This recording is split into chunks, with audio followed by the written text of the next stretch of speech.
Hello friends, आज हम लोग पढ़ने जा रहे हैं एडवर्ब के बारे में। जैसा कि एडवर्ब के बारे में सब बहुत आसानी से क्लियर हो जाता है कि एडवर्ब जो है वो वर्ब की क्वालिटी बताता है। जिस तरह से एडजेक्टिव, नाउन और प्रोनाउन के बारे में उसकी क्वालिटी के बारे में बताता है, बिल्कुल उसी तरह से एडवर्ब जो होता है वो वर्ब की क्वालिटी के बारे में बताता है। हम लोगों ने इससे पहले वाली वीडियो में वर्ब के बारे में पढ़ा था और वर्ब के बारे में पढ़ने के बाद हमको पता चला था कि किस तरह से कोई एक्शन होता है और उसके कितने काइंड्स होते हैं, और बिना वर्ब के भी सेंटेंस होते हैं, उसके बारे में भी हमने पढ़ा था। लेकिन आज हम लोग पढ़ रहे हैं एडवर्ब के बारे में। ये वर्ब जैसी ही लगती है लेकिन ये एडवर्ब होती है। जैसे कि इसके नाम से ही क्लियर होता है, एड प्लस वर्ब।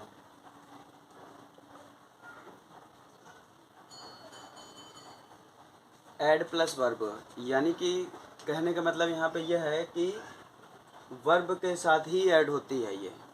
ये वर्ब के आगे पीछे होती है। ये वर्ब के बारे में ही पूरी इन्फॉर्मेशन देती है, उसकी तारीफ़ करेगी या उसकी बुराई करेगी, वही हमारी एडवर्ब होती है।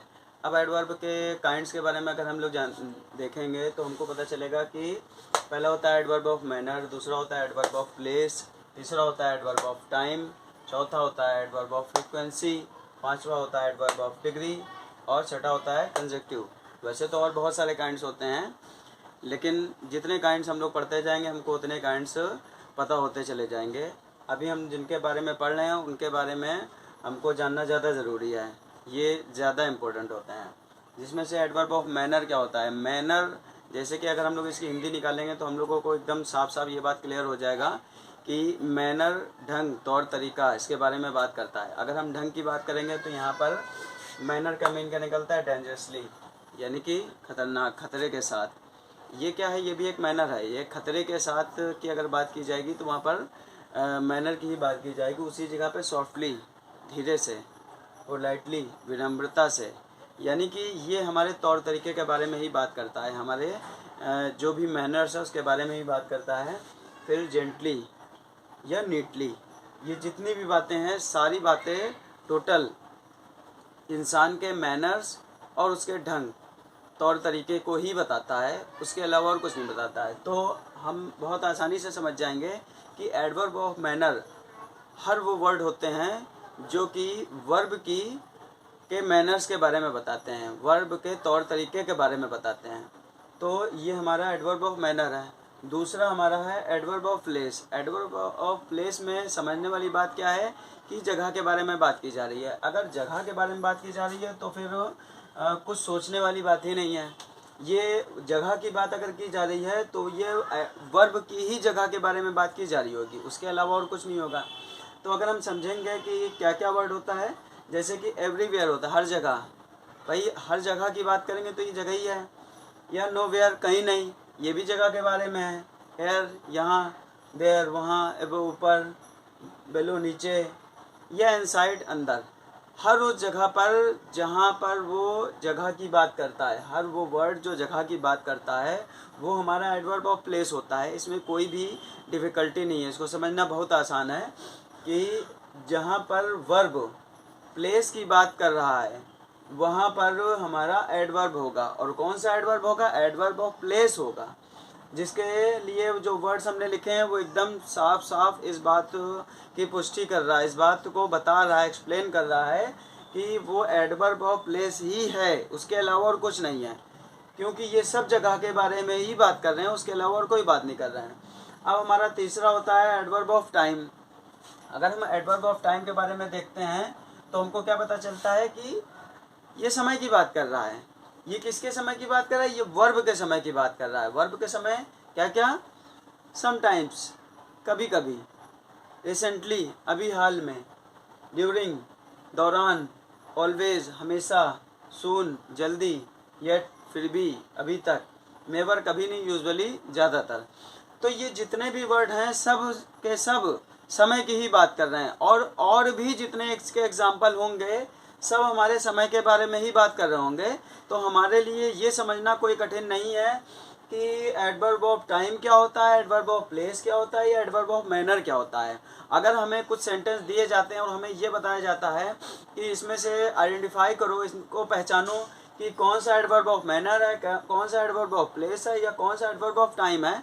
तो इसमें कोई डिफ़िकल्टी तो होनी नहीं चाहिए, क्योंकि जो मैनर है वो मैनर के बारे में बात करता है, जो एडवर्ब ऑफ प्लेस है वो प्लेस के बारे में बात करता है, और जो एडवर्ब ऑफ टाइम है वो टाइम के बारे में बात करता है। तो अब उसके बाद में हम लोग जाते हैं फ्रीक्वेंसी। फ्रीक्वेंसी को हम लोग बहुत अच्छे से जानते हैं। कोई काम बार बार अगर होता है, लगातार होता है, होता रहता है, रुक रुक के होता है, तो ऐसे में हम फ्रीक्वेंसी की बात करते हैं। तो फ्रीक्वेंसी में कॉन्स्टेंटली लगातार, ऑलवेज हमेशा, ओकेजनली कभी कभी, रेगुलरली रेगुलरली तो ये किसकी बात कर रहा है? उस काम के बारे में बात कर रहा है जो कि हमेशा हो रहा है, कभी कभार हो रहा है, या रेगुलरली लगातार हो रहा है। तो सारी बातें किसकी तरफ इशारा कर रही है? वो उसकी फ्रिक्वेंसी के बारे में बात कर रही है। हमारे लिए ये समझना ज़्यादा इम्पोर्टेंट है कि क्या क्या होता है, वो किसके बारे में बात करता है। तो पहले हमने देखा कि मैनर, एडवर्ब ऑफ मैनर क्या होता है? मैनर के बारे में बात करता है। मैनर हम लोग को अच्छे से आता है, बचपन से पढ़ते चले आ रहे हैं। उसके बाद में एडवर्ब ऑफ प्लेस होता है, ये प्लेस के बारे में बात करता है। एडवर्ब ऑफ टाइम होता है, टाइम के बारे में बात करता है। फिर एडवर्ब ऑफ फ्रिक्वेंसी होता है, तो ये फ्रिक्वेंसी के बारे में बात करता है। उसके बाद में हमारी बात आती है डिग्री के बारे में। तो डिग्री में समझने वाली बात क्या होती है कि डिग्री इंटायरली, स्लाइटली, थोड़ा सा, हाईली बहुत ज़्यादा, टोटली पूरी तरह से, ऑलमोस्ट ज़्यादातर, जस्ट अभी बस। तो यहाँ पर हमारा समझने वाला पॉइंट जो होता है वो यही होता है कि हमारा डिग्री उसकी डिग्री के बारे में बात करता है, यानी कि जो काम हमारा होता रहता है उसके बारे में एडवर्ब ऑफ डिग्री बात करता है। या कंसेप्टिव की के बारे में अगर हम बात करेंगे तो आगे की जितनी भी बात होती है उसके बारे में कंसेप्टिव बात करता है। जैसे कि नेक्स्ट, अगली बार, नाउ अब, रेदर थोड़ा, एनीवे ठीक है कोई बात नहीं, अनडाउटली संदेह के साथ, एडिशनली पूरी तरह से। तो ये जितनी भी बातें हैं सारी बातें क्या है, वो कंसेप्टिव की तरफ इशारा कर रहा है कि वो अपने वर्ड को पूरी तरह से डिफाइन कर रहा है कि वहाँ पर क्या लगना चाहिए। तो हमारी पहचान कोई मुश्किल नहीं है, एडवर्ब समझना कोई कठिन काम नहीं है। बस हमको ये समझ में आना चाहिए कि एडवर्ब होता क्या है। डेफिनेशन हम लोग खूब पढ़ते हैं, बहुत लंबी लंबी सी डेफिनेशन पढ़ते हैं, लेकिन उसमें हम लोगों को ये नहीं समझ में आता है कि एक्चुअल में क्या है। तो एक्चुअल में क्या होता है कि adverb quality of verb, adverb का मतलब ही होता है कि क्वालिटी ऑफ वर्ब।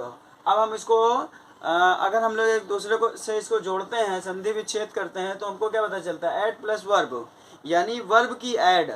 हम लोग को पता है कि एड, एडवर्टीजमेंट, विज्ञापन, जो हम लोग किसी भी तरह के प्रोडक्ट को सेल करते हैं उसके लिए हम लोग ऐड करते हैं, तो उसी का बखान करते हैं, उसी की तारीफ़ करते हैं, उसी को पूरी तरह से ज़्यादा से ज़्यादा उसकी तारीफ़ या बुराई करने की हम कोशिश करते हैं। वैसे तो एडवर्टीज़मेंट में हम तारीफ़ करेंगे और जिसको चीज़ पसंद नहीं आएगा वो बुराई करेगा।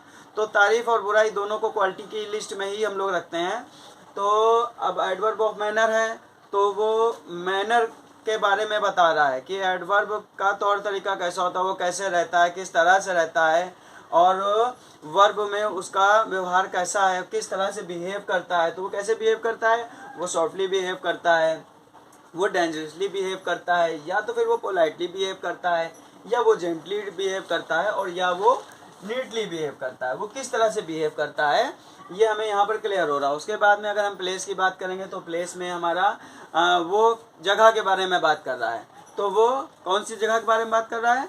वो हर जगह के बारे में बात कर रहा है। वो किसी जगह के बारे में बात नहीं कर रहा है, या वो यहाँ की बात कर रहा है, वहाँ की बात कर रहा है, ऊपर की बात कर रहा है, नीचे की बात कर रहा है, या अंदर की बात कर रहा है। तो किसकी बात कर रहा है? एडवर्ब का कौन सा तरीका है? ये एडवर्ब की जगह के बारे में बात किया जा रहा है। एडवर्ब किस जगह पर यूज़ किया जाता है, या एडवर्ब किस समय पर यूज़ किया जाता है। एडवर्ब किस समय पर कभी कभी यूज़ किया जाता है, ज़्यादातर यूज़ किया जाता है, या किसी चीज़ के दौरान यूज़ किया जाता है, या हमेशा यूज़ किया जाता है, या जल्दी यूज़ किया जाता है, या फिर भी, या अभी तक यूज़ किया जाता है, या कभी नहीं यूज़ किया जाता है, या ज़्यादातर यूज़ किया जाता है, कॉमन में यूज़ ही किया जाता है। तो वो समय के बारे में बता रहा है।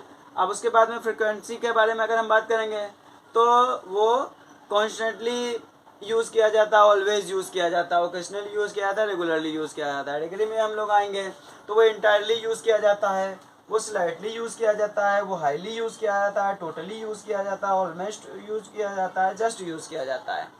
और उसी तरह से कंजक्टिव में नेक्स्ट में यूज़ किया जाता है, नाउ में यूज़ किया जाता है, रैदर में यूज़ किया जाता है, एनीवे में यूज़ किया जाता है। तो बात यहीं पे शुरू होती है और यहीं पे ख़त्म हो जाती है कि एडवर्ब क्या करता है, एडवर्ब का क्या काम है, किस तरह से वो अपने आप को आइडेंटिफाई करता है। तो एडवर्ब सिर्फ और सिर्फ वर्ब की क्वालिटी के बारे में बताता है और उसकी क्वालिटी क्या क्या होती है, वर्ब की के मैनर के बारे में बात करता है, वर्ब के प्लेस के बारे में बात करता है, वर्ब की टाइम के बारे में बात करता है, वर्ब की फ्रीक्वेंसी के बारे में बात करता है, वर्ब की डिग्री के बारे में बात करता है, या वर्ब के कंसेप्टिव के बारे में बात करता है। वो इसी तरह से बात करता है, या वर्ब के रीज़न के बारे में भी बात कर सकता है। अगर हम लोग रीज़न की बात करेंगे तो वर्ब के रीज़न के बारे में भी बात कर सकता है। रीज़न के बारे में कैसे बात कर सकता है? रीज़न के बारे में बिकॉज में बात कर सकता है, ये रीज़न दे रहा है, या तो फिर सो में यूज़ कर सकता है, या वो हैंस में यूज़ कर सकता है, देंस में यूज़ कर सकता है। तो वो उसके कोई ना कोई रीज़न के बारे में बताता है। तो एडवर्ब क्या है? वर्ब की मैनर, वर्ब के प्लेस, वर्ब के टाइम, वर्ब की फ्रीक्वेंसी, वर्ब की डिग्री, वर्ब की कंसेप्टिव या वर्ब के रीज़न के बारे में बात करता है। तो वर्ब के जो भी मेथड है वो यहाँ पे यूज़ करना हमको बताता है। तो हमारे लिए एडवर्ब को समझना उतना ही आसान है जितना कि हमको एडजेक्टिव का समझना है। एडजेक्टिव नाउन प्रोनाउन के बारे में ये सब क्वालिटी बता देता है, और एडवर्ब जो है वो वर्ब के बारे में ये सब क्वालिटी बता देता है। तो आज के लिए इतना काफ़ी है। अब मिलते हैं अगले वीडियो में। Good bye.